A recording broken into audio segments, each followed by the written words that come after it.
मैं अच्छे से जानती थी कि आप सभी मेरा इंतज़ार कर रहे हैं, क्योंकि आप सबको जानना है कि आपका कौन सा एक्ट ऑब्सीन है और कौन सा नहीं।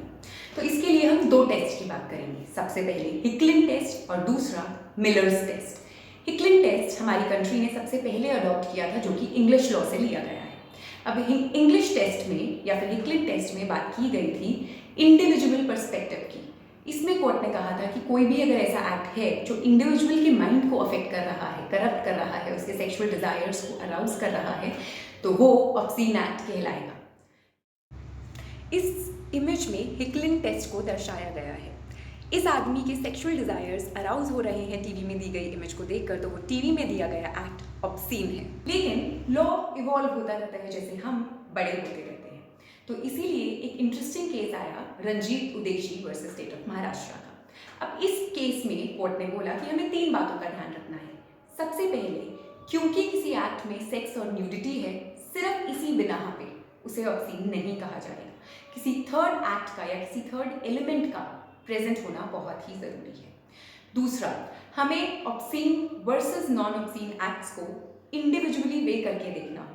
अब मान लीजिए किसी मूवी में कोई किसिंग सीन है जो शायद ऑब्सीन लग सकता है, लेकिन क्योंकि वो मूवी रोमांटिक है तो किसिंग की रिक्वायरमेंट थी, तो हमें इसे एज अ होल समझना होगा।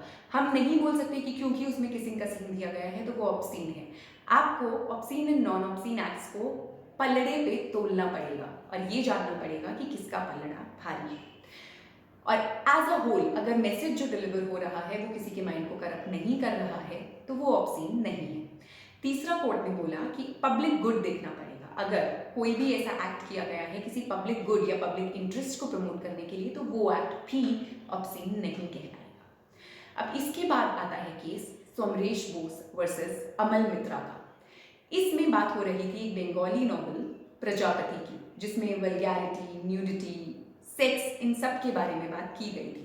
तो लोगों का ये मानना था कि क्योंकि इसमें वल्गर एक्ट्स हैं, क्योंकि इसमें न्यूडिटी के बारे में बात की गई है, तो भैया ये भी एक ऑब्सीन एक्ट है। लेकिन कोर्ट ने बहुत ही क्लियर टर्म्स में बोला कि हमें ऑब्सीनिटी और वल्गैरिटी को अलग रखना है, because these two are separate concepts.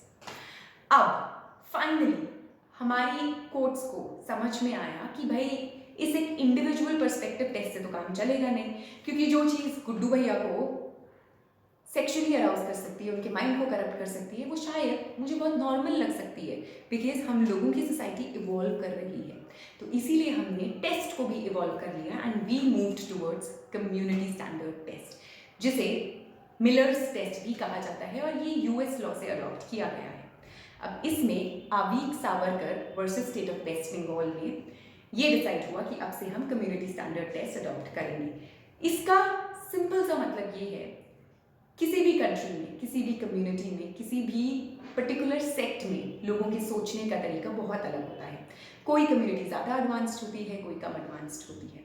तो हमें एज अ होल ये देखना होगा कि लोगों की ओपिनियन क्या है, या फिर लोगों का माइंडसेट क्या है, वो कितनी चीज़ें एक्सेप्ट कर सकते हैं, अब्जॉर्व कर सकते हैं, और कितनी नहीं। तो अगर एक कम्युनिटी है ए, जहाँ पे एज अ होल कि कोई भी पर्टिकुलर एक्ट, कोई किसिंग एक्ट लोगों की माइंड को करप्ट नहीं करेगा एंड वो नॉर्मली एक्सेप्टेबल स्टैंडर्ड्स का है, तो वो एक्ट ऑब्सीन नहीं होगा। लेकिन यही मैं बात करूँ कम्युनिटी बी की, जो गुड्डू भैया जैसे लोग हैं, जिनका माइंड शायद एक खिलौने को देख के भी करप्ट हो जाता है, तो उस केस में हमें थोड़ा सा एक रिग्रेसिव एटीट्यूड अपनाना पड़ेगा, क्योंकि ऐसी कम्युनिटी के लोगों के एक्सेप्टेंस स्टैंडर्ड्स बहुत डेवलप्ड नहीं है। तो उसी प्रकार से हमें ऑब्सीनिटी को डिफाइन करना पड़ेगा। So it varies from case to case and situation to situation. तो आज के टाइम में यही सिचुएशन है कि हम आवीक सरकार वर्सेस स्टेट ऑफ बंगाल में जो डिसीजन दिया गया था, यानी कि कम्युनिटी स्टैंडर्ड टेस्ट, उसी को अडॉप्ट करते हैं और उसी के हिसाब से ये डिसाइड करते हैं कि कौन सा एक्ट ऑब्सीन है और कौन सा नहीं है। फटाफट नज़र डालते हैं मिलर्स टेस्ट पे। 3 बातों का ध्यान रखिए। सबसे पहले, क्या वो कम्युनिटी स्टैंडर्ड्स में एक्सेप्टेड है।